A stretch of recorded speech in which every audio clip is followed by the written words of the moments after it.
CPI da Petrobras, em depoimento, o doleiro Alberto Youssef disse acreditar que Lula e Dilma sabiam do esquema de corrupção da estatal.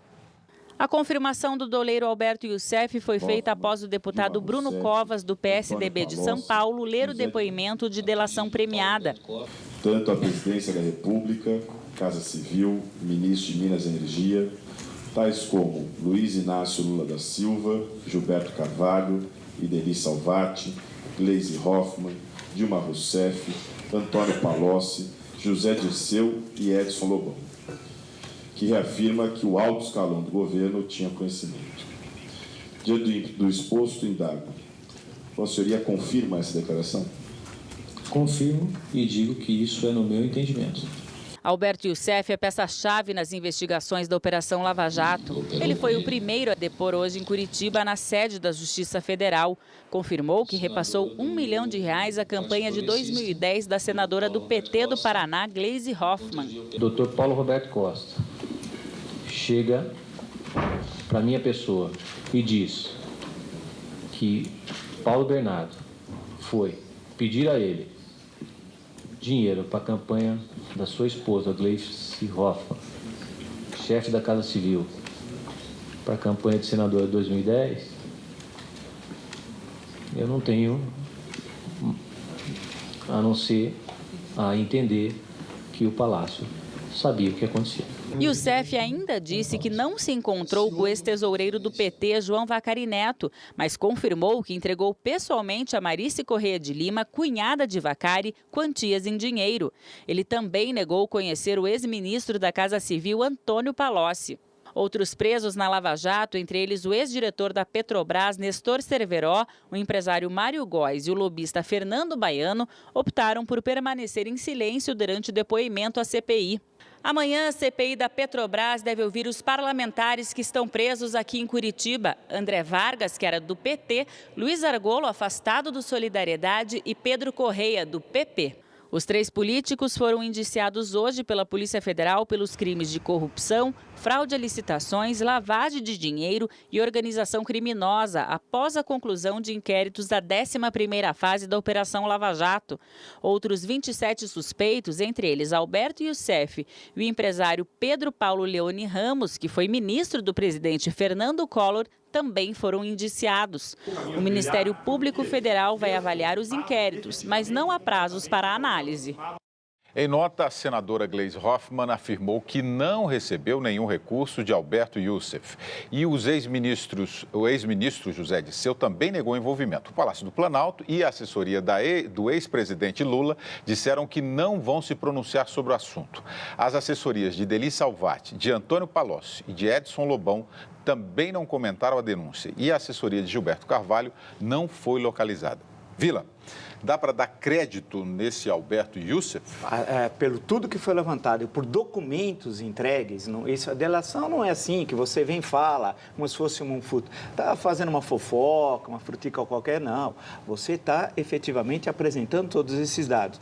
E você tem uma equipe de procuradores e mais a Polícia Federal, além do juiz Sérgio Moro. Portanto, e depois toda essa documentação tem de ser aceita pelo STF, no caso, pelo ministro Teori Zavascki. Portanto, nós não estamos falando de uma brincadeira, de uma conspiração, que o imperialismo está por trás, sempre aquela história de imperialismo, os estrangeiros, não. Nós estamos falando do governo mais corrupto da história do Brasil. Não há na história republicana nenhum governo, estou incluindo os 2 governos Lula-Dilma, que são a mesma coisa, governos com tamanho acusações de corrupção. E o Petrolão é o maior desvio da história da humanidade.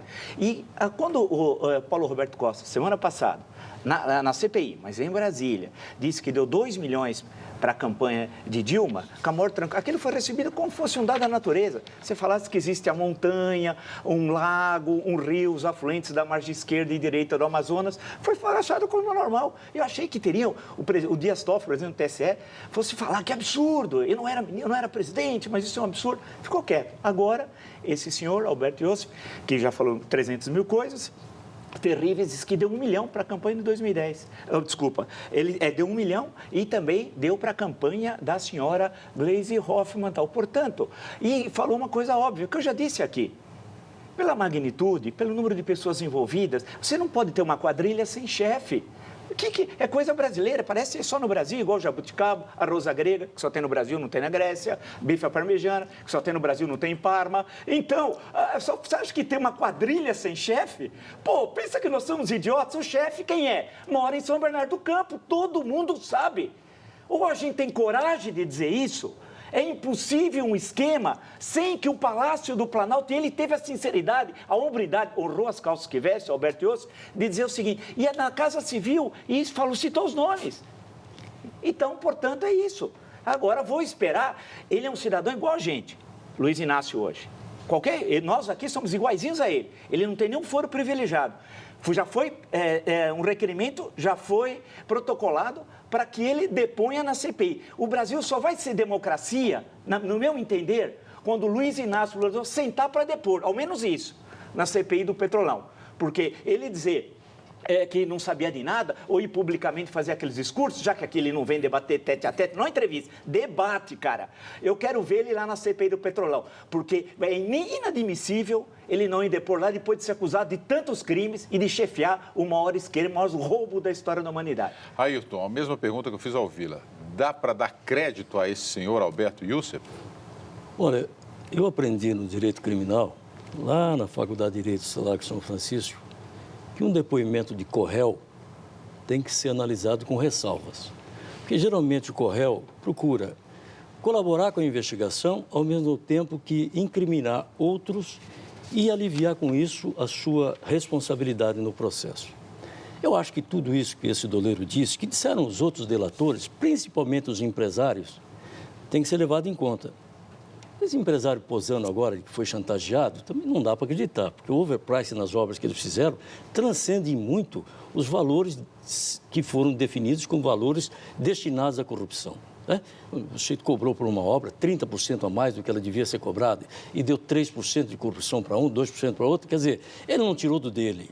Então, esses empresários, os depoimentos dele vão ser muito importantes, porque pode levar a investigação aí a fundo nessas informações e, a partir dessa conclusão que for tirada, concluir por uma acusação formal. Eu não tenho nenhuma acusação formal estabelecida contra o ex-presidente, citado aqui sem revelar o nome, pelo Vila. Não conheço nenhuma acusação formal. A acusação que eu encontro agora, eu ouvi esse doleiro dizer que ouviu do Paulo Roberto Costa, que por sua vez ouviu do Camargo, o empresário Camargo, de que teria o Lula pedido tantos milhões para a empresa tal. Né? Isso, ouviu que ouviu. Isso foi o que eu li na transcrição e ouvi no depoimento dele. Eu espero que, se as investigações chegarem a um bom termo e vierem enquadrar quem quer que seja, inclusive o presidente Lula, que ele venha responder pelos seus atos. O que eu não posso é dizer, olha, o Lula é o chefe da quadrilha, é o responsável, porque ninguém disse isso. Não há nenhuma prova que diga isso. Não há nenhuma conclusão que possa ser tirada a partir de qualquer depoimento. Então, o crime de formação de quadrilha aí pode ser apurado, vai envolver empresários, vai envolver políticos, dirigentes de empresa, e entre esses políticos poderão estar presidente da República, ex-presidente da República, ministros, pode estar todo mundo. Mas, por enquanto, eu não tenho esse quadro. Se tiver, nós vamos pedir que se cumpra a lei contra todos eles. O que eu não posso é sustentar uma acusação em cima, no caso do ex-presidente, sem que eu tenha mais informações. Se o Ministério Público, até agora, não ousou enquadrá-lo em nenhuma das informações que obteve, a partir delas para desenvolver um inquérito contra ele, como é que eu posso? E eu sou advogado, hein? Eu não sou historiador. Talvez o historiador tenha mais liberdade para acusar, para dizer. Um advogado tem que pensar um pouco no que está lá nos autos, na prova que possa ser feita e o que já existe para chegar a alguma conclusão. Olha aqui, Vila, o Sandro Celeste, tem outras pessoas que perguntaram isso aqui. Quais foram as provas que foram apresentadas pelo doleiro? Olha, nós temos um juiz que daqui a alguns anos pode ser considerado um herói nacional, que é o juiz Sérgio Moro. Você imagina, quem nos ouve, e justo quem nos perguntou, como é que chama, por favor? O Sandro Celeste, mas tem outras pessoas, mas eu já me perdi. Sim, mas pegar o Sandro e outros, Tiago. Então, vamos imaginar o seguinte, quantos escritórios de advocacia estão defendendo esses acusados? Já investigaram a vida dele, já passaram tudo. E ele está lá firme, trabalhando, com 9 procuradores e muitos agentes e delegados da Polícia Federal e tal. Então, eles estão fazendo um trabalho enorme. Toda essa documentação para ser uma delação premiada, precisa chegar ao STF. Qual é o ministro responsável? O ministro Teori Zavascki. Então, ninguém coloca lá, assina, dando a chancela, aquilo tudo, sem examinar todos esses documentos. Você está colocando várias instituições da República e tal. Portanto, é uma coisa muito séria e agora nós esperamos que isso... E está indo bem, hein? Na primeira instância já teve várias condenações e agora em junho vão ter mais 4 julgamentos. Portanto, a coisa está indo séria para os ladrões brasileiros e para o brilhante trabalho desenvolvido na 13ª Vara Federal do Paraná. Eu quero concordar que esse juiz pode significar no futuro um grande exemplo para a magistratura brasileira de independência, de competência e de seriedade.